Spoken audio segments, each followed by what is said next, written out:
Hey, I'm Ross Bolton. I teach the funk guitar curriculum here at MI. I wanted to talk to you a little bit about playing funk in 7. You know, years ago I used to struggle with how to play over odd time signatures, and a drummer sat me down and explained a few things that changed the way I looked at it forever.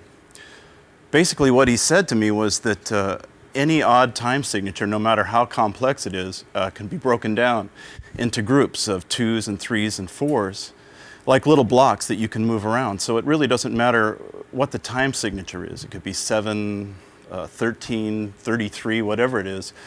If you break it down, you can kind of digest it and it makes more sense. So what we're going to do is we're going to take a common time signature, 7/8, and break it down into 3 groups. 2 groups of 2 and a group of 3. So it'll be 1, 2, 1, 2, 1, 2, 3. So instead of counting 1, 2, 3, 4, 5, 6, 7, we're going to count 1, 2, 1, 2, 1, 2, 3, 1, 2, 1, 2, 1, 2, 3, like that. On the guitar, we're just going to mute the strings and scratch 8th notes. And in the first figure, you'll see that we're going to have alternating 8th notes, but at the end of the bar, because there's an odd number of attacks, we're going to have to double up the downstroke at the end of the bar. So look for that. And one thing before we get started in the lesson is that all the examples we're going to count in 4, and then we're going to start playing in 7 when the music begins. Let's try it with a hi-hat. 3, 4.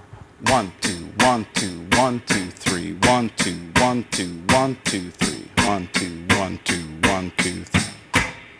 There you go. Now the next thing he mentioned to me was, if the tempo is appropriate, it's a good idea to subdivide even further, and if you're scratching 16th notes at that same tempo in 7, you won't have to interrupt your strumming pattern. You can just keep it the same. So let's try this same thing, muted strings, and scratch 16th notes through the bar. 1, 2, 3, 4. 1, 2, 1, 2, 1, 2, 3.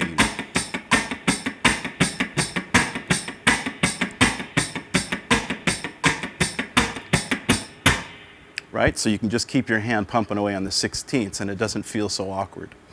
Now the next thing, and this was a big revelation for me, was this group of 3, which is generally what makes any odd bar feel odd. If you break that in half, once you're doing 16th notes and you split that in half, it tends to even out the flow and make the groove feel a little bit more natural, even though you're playing an odd time. So for this next example, we're going to play an E9 chord, right there in the 7th position. And we're going to have 4 attacks in the bar now rather than 3. And this example has a swing feel to it, like that. Here we go. 2, 3, 4.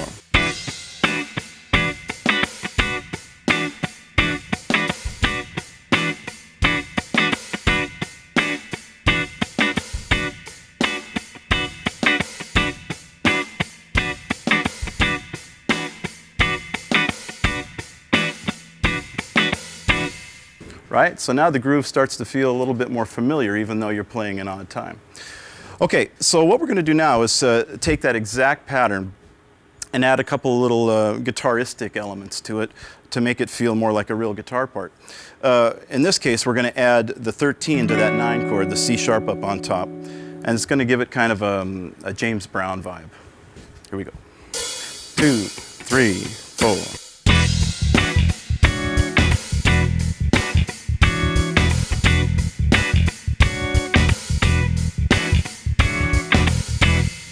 Yeah. So now next, instead of the 13 chord, we're going to slide from E flat to E, just 1 fret, half step slide, kind of a stock funk groove staple, and it's exactly the same time, same feel, everything, just a little bit of variation on what we did. 2, 3, 4.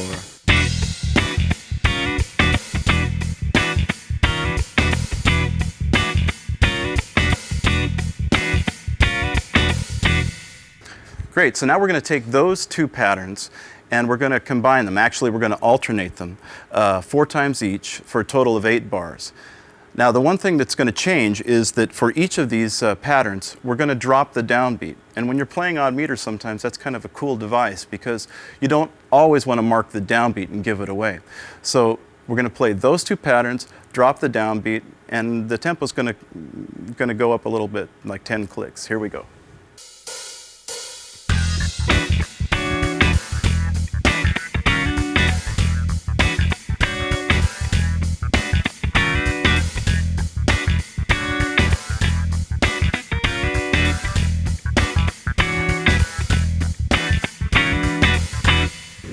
There you are. You're on your way. Thanks. See you next time.